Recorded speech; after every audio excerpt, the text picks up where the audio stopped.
All right, here's how to use the key card for your Tesla Model Y. Oh, and by the way, this is from the Tesla user manual. I'll leave a link to it in the description, along with a link to some cool accessories for your Tesla. Check them out after this video. Take the key card and tap it against the card reader. The reader is located below the autopilot camera on the driver's side door pillar. You might need to hold it there for a second or two.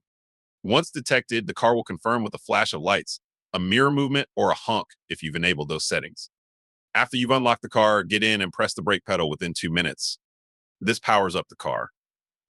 If you take longer than 2 minutes, you'll need to scan the key card again on the center console right behind the cup holders to re-authenticate. Note that the walkaway door lock feature doesn't work with the key card. It only works if you're carrying a phone key or key fob. When using the key card, remember to lock the car manually.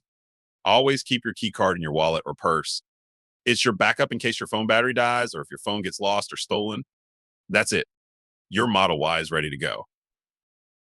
Check out the links in the description and subscribe and like if you found value in this video. See you in the next one.